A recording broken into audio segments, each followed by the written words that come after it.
You should have told us you were selling this place. We would have helped you pack." Those words still echoed in my mind as I stood frozen in my own driveway, watching my mother direct my sister toward the front door of my beach house like she owned the place. My neighbor Gloria had called me 20 minutes earlier, her voice tight with confusion. "Ivy, honey, there's a moving truck in front of your house. Your mama's here with your sister and those kids. They're carrying boxes inside." I thought she was mistaken.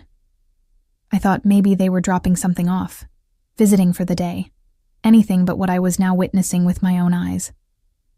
My name is Ivy, and I am 31 years old.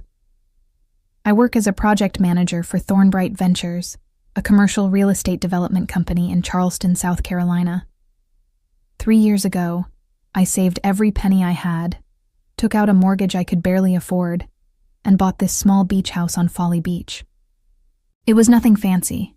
2 bedrooms, 1 bathroom, a kitchen that barely fit 2 people, and a porch that faced the ocean. But it was mine. Every single inch of it was mine. "Careful with that one, Brooke. That's got my good dishes in it," my mother called out, gesturing toward a box my sister was struggling to carry up the porch steps. My sister Brooke was 34 years old and had never worked a day in her life. She had 2 children, a 7-year-old boy named Jaden and a 5-year-old girl named Maisie, from 2 different fathers who had long since disappeared from the picture. For as long as I could remember, Brooke had lived with our parents, letting them raise her kids while she complained about how hard her life was. I pulled my car into the driveway and stepped out, my heart pounding so hard I could feel it in my temples. My mother spotted me immediately and waved like this was the most normal thing in the world. "There she is. Ivy, good. You're home early. Come help us with these boxes. There's still a whole truck to unload." I walked toward them slowly, my legs feeling like they were made of concrete. "Mom, what is going on here?" "What does it look like? We're moving in." She said it so casually, so matter-of-factly, that for a moment I wondered if I had missed something. Had there been a conversation I forgot? Had I somehow agreed to this in my sleep? Moving in. Into my house. Brooke dropped the box she was carrying onto the porch with a thud and wiped sweat from her forehead. "It's a family property, Ivy. Mom and Dad helped you with the down payment, remember? That makes it shared." I felt the blood drain from my face. Mom and Dad gave me $2,000 toward the down payment. I put down $40,000. I pay the mortgage every single month. I pay the insurance. I pay the property taxes. This is my house. My mother waved her hand dismissively. "Don't be dramatic. Family is family. Brooke needs a place to stay, and this house has been sitting here half empty while she and those babies are crammed into your father's den. It's not fair." "Not fair?" The words came out louder than I intended. "You decided to move into my house without even asking me, and I'm the one being unfair?" Jaden came running around the corner of the house, sand covering his shoes. "Mommy, can we go to the beach now? You said we could go to the beach when we got here." Brooke smiled at him, completely ignoring me. "In a little bit, baby. Let Mommy finish unpacking first." I stood there, watching this scene unfold like I was trapped in some kind of nightmare. My mother was already heading back to the moving truck. My sister was picking up another box. My niece and nephew were running around my yard like it belonged to them, and not one of them seemed to think there was anything wrong with what they were doing. "I need you all to stop," I said, my voice trembling. "Right now. Stop." My mother turned around with an expression of pure annoyance. "Ivy, we don't have time for one of your tantrums. The truck has to be returned by 6, and we still have half of Brooke's things to unload. You can throw your little fit later." Little fit. That was what she called it whenever I tried to stand up for myself. Whenever I said no to lending money that was never repaid. Whenever I declined to babysit at the last minute. Whenever I refused to drop everything to solve problems that were not mine to solve. A little fit. I looked at the boxes stacked on my porch, at the toys already scattered across my lawn, at my sister's smug expression as she waited for me to back down like I always did. But something inside me had shifted. Something had finally broken. "I'm going inside," I said quietly. "And when I come back out, I expect all of this to be gone." My mother laughed. Actually laughed. "Oh, honey, you'll get used to it. Family adjusts." I walked past them without another word, unlocked my front door, and stepped inside my house. My house. The walls I had painted myself. The furniture I had saved months to buy. The kitchen where I cooked meals for one because I had learned long ago that my family only showed up when they wanted something. I closed the door behind me, locked it, and pulled out my phone. My hands were shaking as I searched for the number of a locksmith. Then I searched for the non-emergency line for the local police department. If my family wanted a war, I was finally ready to fight one. Growing up, I learned very quickly that in my family, there were two kinds of people: those who took and those who gave. Brooke was a taker. I was expected to give. My parents had always made excuses for her. When she dropped out of high school at 17 because she was pregnant with Jaden, they said she was too young to understand the consequences. When the father left 6 months later, and Brooke moved back home with the baby, they said she just needed support. When she got pregnant again 2 years later by a different man who also disappeared, they said life had been hard on her. When she refused to get a job because she claimed she needed to focus on being a mother, they said she was being responsible. Meanwhile, I put myself through college while working 2 jobs. I graduated with honors. I climbed my way up from an entry-level assistant position to project manager in less than 5 years. I saved every spare dollar I had, lived in apartments with roommates I barely tolerated, and sacrificed vacations and luxuries so that one day I could have something that was truly mine. And through all of that, my family treated me like a bank. "Ivy, can you lend us a few hundred for Jaden's birthday party? We'll pay you back." They never did. "Ivy, Brooke's car broke down. Can you help her out this one time?" There were always more times. "Ivy, your father's retirement isn't what we expected. Can you chip in for groceries this month?" It was never just 1 month. When I bought the beach house, I thought I had finally created a space that was just for me. A sanctuary away from the constant demands, the guilt trips, the exhausting cycle of giving and never receiving anything in return. But I should have known better. The first sign of trouble came about 6 months ago, when Brooke started making comments during family dinners. "Must be nice to have a beach house sitting empty while some of us are struggling. You know, the kids would love to spend more time at the beach. Too bad their aunt never invites them." I ignored the comments. I had learned that engaging with Brooke's passive-aggressive behavior only made things worse. But the comments got bolder, more pointed, and my mother started echoing them. "It does seem a little selfish, Ivy. That house has 2 bedrooms, and you live there alone. Brooke and the kids are practically on top of each other in that den." "Mom, they live in your house for free," I pointed out. "Brooke has never paid rent.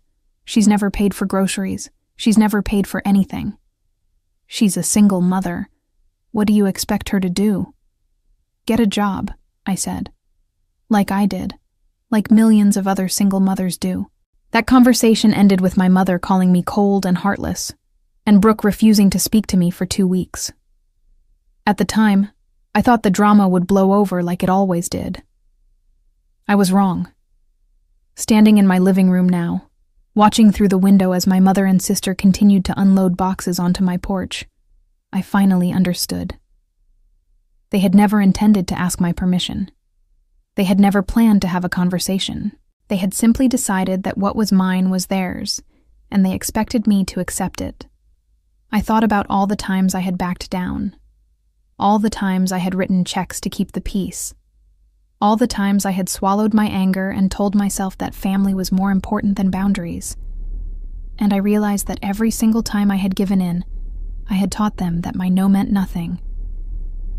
The locksmith answered on the 3rd ring. I explained that I needed all the locks on my house changed immediately. He said he could come the following morning. Can you make it earlier? I asked. It's urgent. He said he would see what he could do. Next, I called the non-emergency police line. I explained the situation as calmly as I could, that family members were attempting to move into my property without permission, that I owned the house outright with a mortgage in my name only, and that I expected them to refuse to leave. The officer on the phone was professional and sympathetic.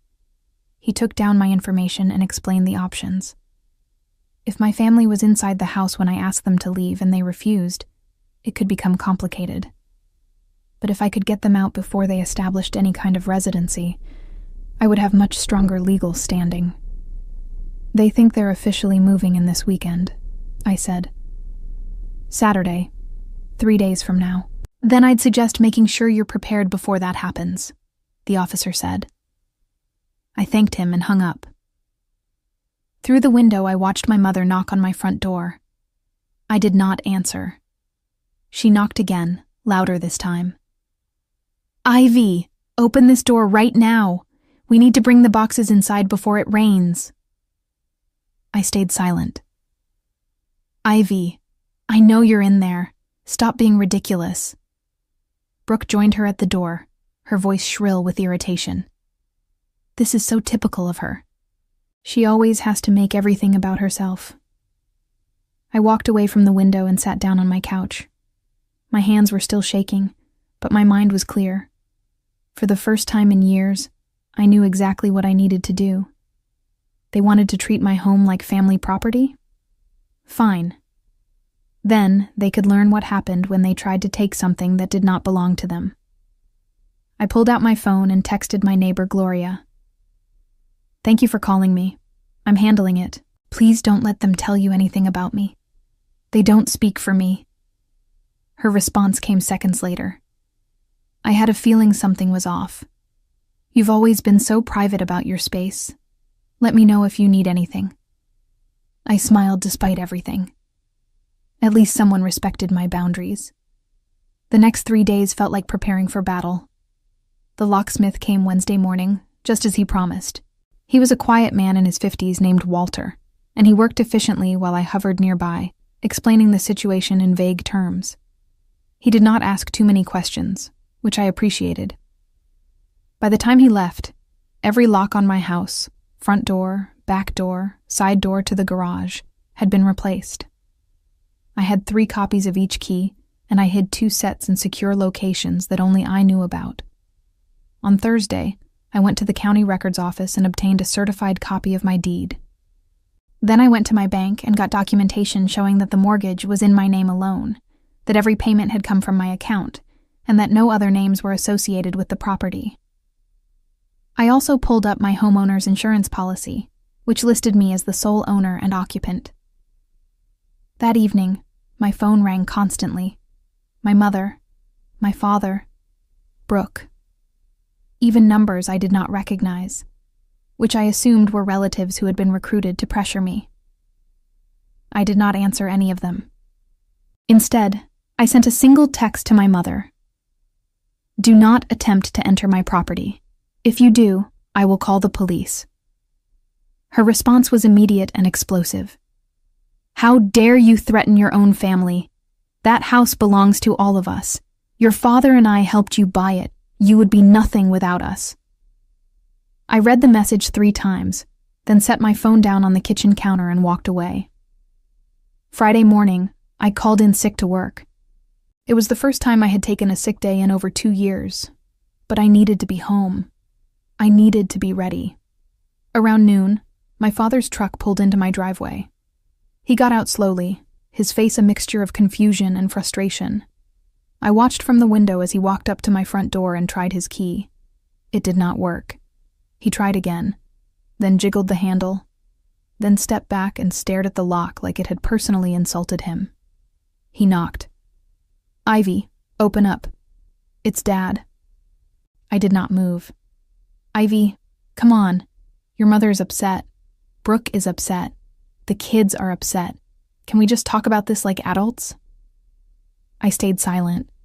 He sighed heavily and pulled out his phone.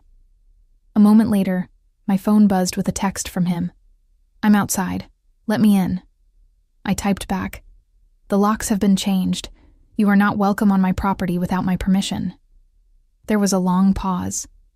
Then his truck engine started, and he pulled out of the driveway. I knew this was not over. I knew Saturday would be the real test. That night, I barely slept. I lay in bed listening to the sound of the waves outside my window, trying to find comfort in the rhythm that had once brought me so much peace. But my mind kept racing through worst-case scenarios. What if they broke a window? What if they claimed I had invited them? What if the police took their side? I got up at 5 Saturday morning, showered, dressed, and ate a small breakfast I did not taste. Then I sat on my couch with my stack of documents beside me and waited. They arrived at 9:30. The moving truck pulled up first, the same one from Wednesday. Behind it came my mother's sedan, and behind that came my father's truck. Brooke climbed out of the passenger side of my mother's car, and the kids tumbled out of the back seat, already excited about the beach they could see from the driveway. My mother marched toward the front door with the confidence of someone who believed she had every right to be there. She reached for the handle, found it locked, then tried her key. When it did not work, she tried it again. Then she pounded on the door. "Ivy, open this door right now. We have a truck full of furniture and no time for your games." I did not answer. Instead, I picked up my phone and dialed the number I had saved 3 days earlier. "Charleston County Police Department. How may I direct your call?" "I need to report trespassing," I said, my voice calm. "There are people attempting to break into my home." My mother was still pounding on the door. "Ivy, I know you can hear me. This is ridiculous. You are going to ruin everything." I gave the dispatcher my address and explained the situation. She said officers would be there within 15 minutes. Outside, Brooke had joined my mother at the door. "Maybe there's another way in. Check the back." I watched through the living room window as Brooke disappeared around the side of the house. A moment later, I heard her try the back door, then the side door to the garage. All locked. "They're all locked!" she shouted. "She changed all the locks." My father was standing by his truck, his arms crossed, looking uncomfortable. The kids were running around the front yard, oblivious to the drama unfolding around them. 10 minutes later, I heard the sirens. 2 police cruisers pulled up in front of my house, lights flashing. The officers stepped out and approached my family with calm authority. "We received a report of trespassing," one of them said. "Does anyone live at this address?" My mother immediately pointed at the front door. "My daughter lives here. Our daughter. This is family property. She's being completely unreasonable and won't let us inside." "Ma'am, do you have any documentation proving ownership of this property?" My mother sputtered. "Documentation? I'm her mother. We helped her buy this house. Tell them, Harold." My father cleared his throat. "We gave her $2,000 for the down payment. We're family." The officer turned toward the house. "Is the owner present?" I took a deep breath, gathered my documents, and opened the front door. "I'm the owner," I said, stepping onto the porch. "I have the deed, the mortgage paperwork, and my insurance policy. This house is in my name only. These people do not have permission to be here." I handed the documents to the officer, who reviewed them carefully, while my mother's face turned a shade of red I had never seen before. "She's lying!" Brooke screamed. "This is our family's house. She can't just kick us out." "Ma'am, I need you to calm down," the second officer said, stepping between Brooke and the porch. "The documentation is clear," the first officer said, handing my papers back to me. "This property belongs to Miss Ivy. You do not have legal standing to be here without her permission." My mother's voice cracked. "But we're her family. She can't do this to us." "She can," the officer said firmly. "And she has. I'm going to need you all to leave the premises immediately. If you return without the owner's consent, you will be subject to arrest for trespassing." Brooke was crying now, loud, dramatic sobs that had always worked on my parents, but did nothing for the officers. Where are we supposed to go? I have children. She's throwing children out onto the street. Brooke, you live with Mom and Dad, I said quietly. You have a home. It's just not this one. The look she gave me was pure venom. You're going to regret this, Ivy. You're going to regret every single thing you've done today. I watched as the officers escorted my family back to their vehicles. I watched as the moving truck pulled away with all of Brooke's boxes still inside. I watched as my mother glared at me through her car window, her mouth forming words I could not hear but could easily imagine. And then, they were gone. I stood on my porch, my documents still clutched in my hands, my heart pounding so hard I thought it might burst. The officers checked in with me one more time, confirmed that I wanted to file a formal trespassing notice, and promised to patrol the area for the rest of the day. When they left, I was alone. I walked back inside my house, closed the door, and sank onto my couch. My hands were shaking. My eyes were burning with tears I refused to let fall. But underneath all of that, for the first time in years, I felt something I had almost forgotten. I felt free. The silence after they left was almost more unsettling than the chaos had been. I sat on my couch for what felt like hours, staring at the front door as if expecting it to burst open at any moment. My phone was face down on the coffee table, vibrating constantly with calls and messages I refused to look at. Every few minutes, I would hear a car pass by on the street, and my entire body would tense, convinced they had come back. But they did not come back. Not that day. Around noon, my stomach reminded me that I had barely eaten anything since the previous night. I forced myself to make a sandwich, though I could not taste it. I drank a glass of water. I tried to read a book, but the words blurred together on the page. Finally, around 3 p.m, I gave in and looked at my phone. 47 missed calls, 23 text messages, 6 voicemails. The texts ranged from furious to pleading to threatening. My mother accused me of destroying the family. Brooke called me every name she could think of. My father sent a single message that simply said, "This is not how we raised you." I read each message carefully, not because I wanted to engage with them, but because I wanted to understand. I wanted to know if there was any part of them that recognized how wrong they had been. Any acknowledgement that showing up to move into someone's home without permission was not normal behavior. Any hint of self-awareness. There was none. Instead, every message painted me as the villain. I was selfish. I was cruel.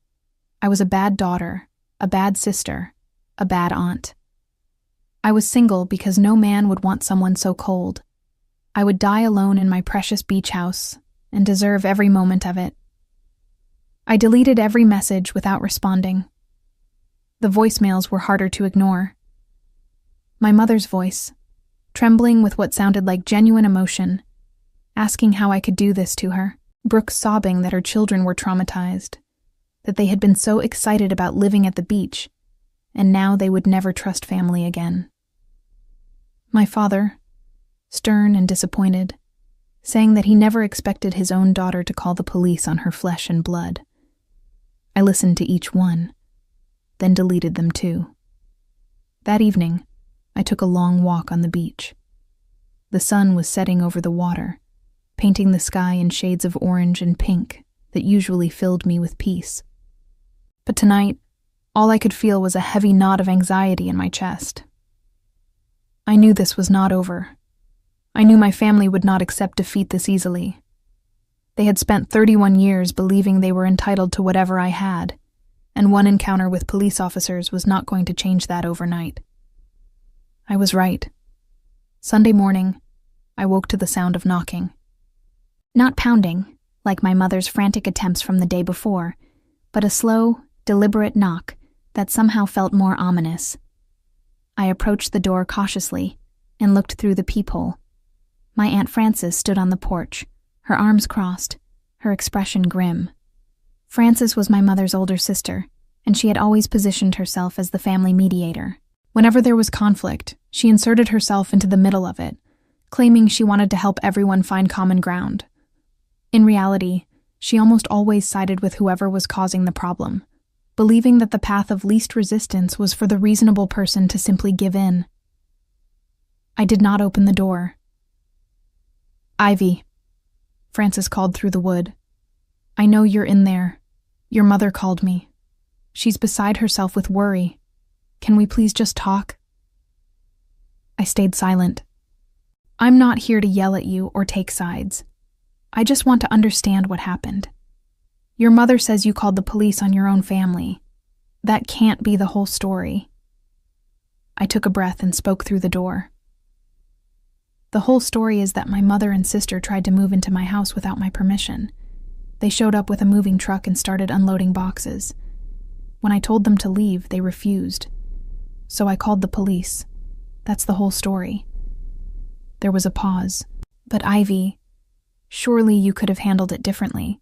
They're family. Your mother says she helped you buy this house. She gave me $2,000 3 years ago. I've paid over $100,000 in mortgage, taxes, and maintenance since then. This is my house. My name is on the deed. My name is on the mortgage. No one else's." Another pause. "I understand that, but couldn't you at least let Brooke and the kids stay for a little while? Just until she gets back on her feet?" I felt a bitter laugh rise in my throat. "Brooke has been getting back on her feet for 7 years, Frances. She has never had a job. She has never paid rent. She has lived with my parents her entire adult life while I worked and saved and struggled to build something for myself. And now she wants to take that too. No. The answer is no." Frances sighed heavily. "You're being very stubborn, Ivy. And you're enabling people who think they can take whatever they want from me. Please leave my property." She stood there for another moment, then turned and walked back to her car. I watched through the window as she pulled away, probably already composing the report she would deliver to my mother about how unreasonable I was being. The calls and messages continued throughout the day. By Monday morning, I had blocked every family member's number. It was the only way I could function. When I returned to work Tuesday, my coworker Denise noticed immediately that something was wrong. "You look exhausted," she said, setting a cup of coffee on my desk. "Rough weekend?" I considered brushing off the question, but something about Denise's genuine concern made me want to talk. "My family tried to move into my beach house without asking. I had to call the police to get them to leave." Her eyes widened. "Wait, seriously? They just showed up and started moving in? With a truck, and boxes, and my sister's 2 kids?" Denise shook her head slowly. "That's insane. What did they think was going to happen? They thought I would roll over like I always do." I took a sip of the coffee she had brought, but I didn't. "Good for you," she said firmly. "Boundaries are hard, especially with family. But you did the right thing." I wished I could believe her completely. Part of me still felt guilty, still heard my mother's voice calling me selfish and cold. But another part of me, the part that had finally fought back, knew that I could not keep living as someone else's doormat. The question was whether I was strong enough to keep that resolve when the real pressure began. The real pressure began on Wednesday. I was at work, focused on a presentation I had to deliver the following week, when my desk phone rang. The caller identification showed an unfamiliar number, but it was local, so I answered. "Miss Ivy?" a woman's voice asked. "This is Officer Patricia with Charleston County Child Protective Services. Do you have a moment to speak?" My blood ran cold. "Child Protective Services?" "Yes, ma'am. We received a report yesterday regarding 2 minor children, Jaden and Maisie, whose aunt allegedly endangered their welfare by forcing them into homelessness. I need to ask you a few questions about the incident." I gripped the phone so hard my knuckles turned white. There was no incident, and no one was made homeless. "Can you explain what happened on Saturday, November 2nd? I took a deep breath and recounted the events as calmly as I could. My family showing up uninvited. The attempted move-in. My refusal to allow it. The police intervention. The fact that Brooke and her children had never lived at my address and had their own residence with my parents. The officer listened without interruption, occasionally asking clarifying questions. When I finished, she was quiet for a moment. Miss Ivy, based on what you're telling me, it sounds like the children have a stable home with your parents. Is that correct? Yes. My sister and her children have lived with my parents for 7 years. They have never lived with me. And you own the property at the address in question? Yes. I have the deed and mortgage documentation. Another pause. I see. Well, this appears to be a family dispute rather than a child welfare issue. I'll note that in the file. However, I do want to advise you that if further reports are made, we may need to conduct a more thorough investigation. Further reports? Are you saying my family might keep calling you to harass me? The officer's tone softened slightly. I can't speculate on anyone's intentions, but I can tell you that false reports to Child Protective Services are taken seriously. If a pattern of unfounded claims emerges, there can be consequences for the reporting party. I thanked her and hung up, my hands shaking. Brooke had called Child Protective Services. She had tried to use her own children as weapons against me, claiming I had endangered them by refusing to let strangers move into my home. The depths of her manipulation left me breathless. I spent the rest of the workday in a fog, barely able to concentrate. When I got home that evening, I sat on my porch watching the waves and trying to process what my family had become. Or maybe, what they had always been. Thursday brought more drama. My father showed up at my door, alone this time, looking older and more tired than I had ever seen him. "Can we talk?" he asked through the closed door. "Just you and me. No one else." Against my better judgment, I opened the door, but did not invite him inside.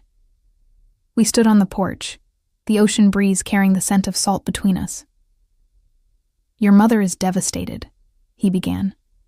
"She hasn't stopped crying since Saturday." "I'm sorry she's upset, but what she did was wrong, Dad. You know that." He sighed, rubbing his forehead. "I know it wasn't handled well. But Ivy, you have to understand. Brooke is struggling. Those kids need stability. When your mother suggested they move here, it seemed like a solution. A solution for who? Not for me. No one asked me. No one considered for even a second that I might have thoughts or feelings about people moving into my home. We're family," he said, as if that explained everything. "Family takes care of each other. I have been taking care of this family for years, Dad. I've given money. I've given time. I've given up opportunities because I was always expected to be available to help. And what have I gotten in return? More demands. More expectations. More guilt when I say no." He looked at the ground, unable to meet my eyes. "I know you've done a lot. But Brooke is 34 years old. She's had 7 years to figure out her life, and she's done nothing except sit in your den and wait for someone else to solve her problems. I am not going to be that someone anymore." My father was quiet for a long moment. Then he said something that cut deeper than anything my mother or sister had thrown at me. "You know, your grandmother left you that money for the down payment because she believed in you. She thought you were the one who would make something of yourself. But she also believed in family. She would be heartbroken to see what you've become." I felt the words like a physical blow. My grandmother had died 4 years ago, and she had indeed left me a small inheritance that I had used toward the beach house. Using her memory against me was a new low, even for my father. "Get off my property," I said quietly. "Now." He stared at me for a moment, something like regret flickering across his face. Then he turned and walked back to his truck. I went inside, locked the door, and finally let myself cry. But even through the tears, something had hardened inside me. My father's manipulation attempt had backfired. Instead of making me feel guilty, it had confirmed what I was beginning to understand. This family did not see me as a person. They saw me as a resource, and resources apparently did not have feelings. The following week brought an unexpected development. I was having lunch with Denise in the break room when my phone buzzed with a text from a number I did not recognize. The message was brief. "This is Gloria from next door. Someone just tried to get into your house through the back. I called police. You should come home." I showed the message to Denise, grabbed my purse, and was out the door within 30 seconds. The drive to Folly Beach normally took about 25 minutes. I made it in 18, my heart pounding the entire way. When I pulled into my driveway, a police cruiser was already parked in front of the house. Gloria was standing on her porch, watching anxiously. I approached the officers, who were making notes near my back door. What happened? One of the officers recognized me from the previous Saturday. "Miss Ivy, your neighbor called to report someone attempting to enter through the rear of the property. When we arrived, we found this." He pointed to my back door. The frame was damaged, with clear pry marks around the lock. Someone had tried to force it open. "Did you see who did it?" I asked Gloria. She shook her head. "I heard the noise and looked out my window. I saw a woman running toward the street. She had dark hair, but I couldn't see her face. By the time I got outside, she was gone." Dark hair. My sister had dark hair. "We'll increase patrols in the area," the officer said. "And I'd recommend installing security cameras. If this happens again and we have footage, we'll have grounds for arrest." I thanked them and went inside to assess the damage. The lock was intact, but the frame would need to be repaired. More importantly, my sense of safety had been shattered. My own sister had apparently tried to break into my home. I called a security company that afternoon. By the next morning, I had cameras installed at every entrance, motion sensor lights around the perimeter, and a new reinforced frame on the back door. Then I called the police department and requested to file an amendment to the trespassing notice I had already submitted. I provided the description Gloria had given and explained that I believed the intruder was my sister. The officer took down the information and promised to follow up. That evening, I received a call from my mother. I had blocked her regular number, but she was calling from someone else's phone. "You filed a police report against your sister?" she screamed the moment I answered. "Have you completely lost your mind?" "Someone tried to break into my house, Mom. Gloria saw a woman running away. Who else would it be? Brooke would never do something like that. She was with me all day. You're making up lies to destroy your own family." "Then she has nothing to worry about. The police will investigate, and if she's innocent, that will be clear." "You're a monster," my mother hissed. "A cold, heartless monster. I don't know how I raised someone like you." "Maybe you should ask yourself that question," I said, "because I've been wondering the same thing." I hung up and blocked the new number too. Over the next few days, I learned from Gloria that a police officer had visited Brooke at my parents' house to question her about the attempted break-in. According to what Gloria heard from a friend who knew a neighbor of my parents, Brooke had denied everything and claimed she had been home all day. My father had backed up her alibi. My mother had reportedly threatened to sue the police department for harassment. Nothing came of the investigation. Without clear footage or physical evidence, there was not enough to press charges. But the message had been sent. My family knew I was not backing down, and I knew they were capable of more than I had imagined. The calls and messages from unknown numbers continued for another week before finally tapering off. My mother apparently recruited distant relatives, old family friends, and even a neighbor from my childhood to reach out and plead Brooke's case. Each message painted the same picture. I was being cruel. I was being selfish. I was destroying the family over a simple misunderstanding. I did not respond to any of them.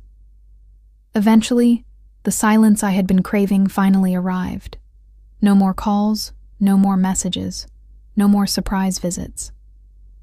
My family had apparently realized that their usual tactics were not working. But I knew this was not peace. This was a standoff. And standoffs eventually ended one way or another. 3 weeks after the attempted break-in, I received a letter in the mail from an attorney's office. My mother was suing me for the return of the $2,000 she had given me toward the down payment, plus interest, claiming it was a loan that had never been repaid. I read the letter twice, then picked up my phone and called my own attorney. If my family wanted to fight this battle in court, I was ready. And this time, I would not be the one who lost. My attorney's name was Gregory, and he had been recommended by a colleague at work who had used him for a property dispute several years earlier. He was in his late 50s, with gray hair and sharp eyes that suggested he had seen every trick families could play on each other. "They're suing you for $2,000? He asked, reviewing my mother's letter during our first meeting. "That's not even worth the filing fees." "It's not about the money," I said. "It's about control. They want me to know they can make my life difficult." Gregory nodded slowly. "That tracks with what you've told me. The attempted move-in, the Child Protective Services call, the break-in attempt. This lawsuit is just another pressure tactic. So what do I do?" He leaned back in his chair. "We respond, we counter, and we make it clear that any further harassment will have consequences." Over the next 2 weeks, Gregory helped me prepare a response to my mother's lawsuit. We gathered documentation showing that the $2,000 had been a gift, not a loan. We pulled up text messages from when the money was given, in which my mother had explicitly said it was a little something to help with your dream home. We obtained bank records showing that no repayment had ever been requested or expected. Gregory also helped me draft a counter-demand. In exchange for dropping the lawsuit, my family would agree to a formal no-contact order. Any violation would result in immediate legal action, including civil penalties. "They won't like this," Gregory warned. "I don't care what they like anymore." The response was filed on a Tuesday. By Friday, I received a call from Gregory. "They're dropping the lawsuit," he said, "but they refused the no-contact terms. Your mother's attorney said, and I quote, 'This family dispute should be handled within the family, not through courts.'" I laughed bitterly. They've been perfectly happy using the courts against me. But sure, suddenly they want to handle things privately. I expected as much. Here's what I recommend. We file our own civil complaint for harassment. The attempted move-in, the Child Protective Services report, the break-in, the lawsuit. It creates a pattern. We can seek a restraining order. Would that actually work? Given the documentation we have, I believe so.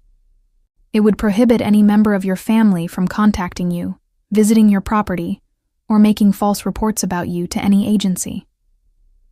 I thought about it for a long moment. A restraining order against my own family. The finality of it felt immense. But so did the relief. "Do it," I said. The restraining order process took about 6 weeks. There was a hearing, during which my mother, my father, and Brooke were all required to appear. I sat on one side of the courtroom with Gregory. They sat on the other side with their attorney, a harried-looking man who seemed to realize his client's position was weak.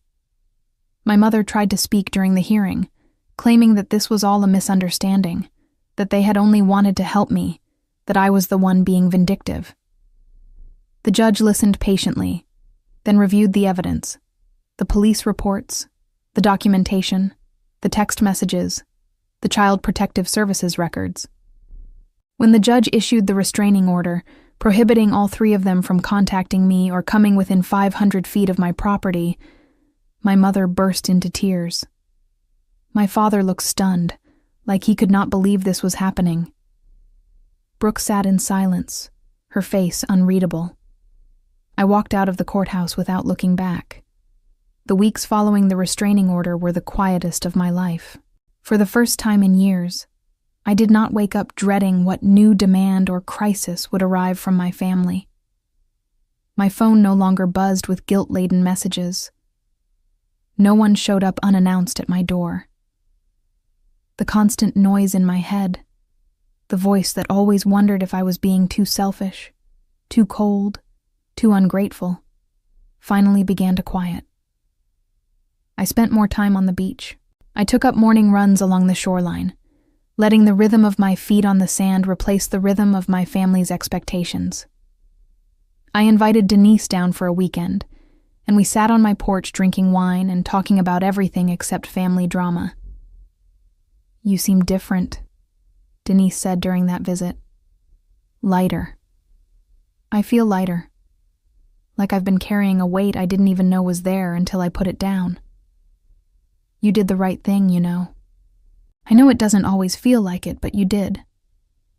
I nodded, watching the waves crash against the shore.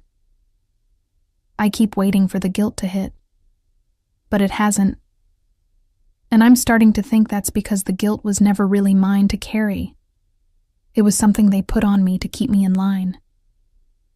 Around the 3-month mark after the restraining order, I learned through Gloria that my family had fallen into chaos without me. My father had apparently taken early retirement, citing stress. My mother had stopped attending her regular social activities because she was too embarrassed by the rumors about what Ivy did to the family. And Brooke, according to Gloria's extensive network of neighborhood gossip, had finally been told by my parents that she needed to find her own place to live. "They gave her 6 months," Gloria reported over coffee one morning. "Apparently your father put his foot down, said he's too old to be raising grandchildren." I felt a strange mix of emotions at this news. Satisfaction, certainly, that my parents were finally holding Brooke accountable, but also a twinge of sadness for my niece and nephew, who were innocent in all of this. "What about the kids?" I asked. "They're fine, apparently. Brooke is looking at apartments nearby. Your mother is helping her with the deposit." Gloria paused. "You know, I think what you did might have actually been good for them. Not that they'd ever admit it." I considered that possibility. Maybe by refusing to be the safety net, I had forced my family to actually deal with their problems. Maybe Brooke would finally learn responsibility. Maybe my parents would finally set boundaries. Or maybe they would just find a new target for their expectations. I would probably never know, and I had made peace with that. What mattered was that I had finally found my own peace. I started working on the house projects I had always put off. I painted the guest bedroom a soft blue. I built a small deck extension off the back, where I could set up a lounge chair and watch the sunset. I planted a small garden on the side of the house, filling it with native plants that would attract butterflies. Each improvement felt like an act of reclamation. This was my space, my home, my life. And no one was going to take it from me again. Summer arrived with long days and warm breezes, and I celebrated my 32nd birthday with a small gathering on my porch. Denise came, along with a few other colleagues I had grown closer to over the past months. Gloria brought a homemade cake. We ate seafood and watched the sun sink into the ocean, and I realized I could not remember the last time I had felt this genuinely happy. That night, after everyone had left, I sat alone on my porch with a glass of wine and thought about everything that had happened. My family had tried to take what was mine. They had treated my hard work and sacrifice as communal property, had expected me to give and give until there was nothing left. And when I finally said no, they had attacked me in every way they could think of, emotionally, legally, even physically. But I had survived. More than survived. I had reclaimed my life. The restraining order remained in place. I had not spoken to my parents or my sister in nearly a year. Occasionally, I wondered if they thought about me, if they felt any regret. But mostly, I did not think about them at all. They had become background noise, echoes from a past I had finally escaped. I learned through Gloria that the following year brought consequences my family could not escape. My mother's lawsuit stunt had cost them their attorney fees, and word had spread through their social circle about the restraining order. Several longtime friends had quietly distanced themselves, uncomfortable with the public nature of the family conflict. My father's early retirement meant a reduced income, and the financial strain of supporting Brooke for so long had depleted their savings more than they had realized. Brooke eventually moved into a small apartment across town, but she struggled to hold down the various jobs she tried, cycling through retail positions and food service work that she complained were beneath her. Without my parents' constant financial support, which they could no longer afford, she faced the reality of actual responsibility for the first time. The children adjusted, as children do, but their grandmother could no longer spoil them with toys and treats the way she once had. The golden life they had all imagined taking over at my beach house had crumbled into something far more ordinary and far more difficult. I did not feel joy at their struggles, but I did not feel responsible for them either. They had made their choices, and consequences were simply the natural result of those choices. I had spent too many years trying to protect them from outcomes they had created themselves, and that era was over. On the 1-year anniversary of the day they had tried to move in, I took a long walk on the beach at sunset. The sky was painted in shades of gold and purple, and the waves whispered against the sand in their eternal rhythm. I thought about the woman I had been a year ago, exhausted, overwhelmed, constantly giving pieces of herself away to people who never said thank you. That woman felt like a stranger now. I had built something here, not just a house, but a life on my own terms, with boundaries that protected my peace and space, that nurtured my soul. The path had been painful, but standing on the other side of it, I knew I would make the same choices again. Cleaning the sand off my porch that evening, I paused to watch the last light fade from the horizon. The house behind me was quiet and warm, filled with things I loved and memories I had chosen to create. Somewhere far away, my family was dealing with the consequences of treating me like I did not matter. But that was their story now, not mine. Mine was just beginning. Looking back on everything, the confrontations, the police sirens, the courtroom battles, and the long process of learning to put myself first, I realized that the hardest part of revenge was understanding it was never really about them at all. It was about finally believing I deserved to protect what was mine,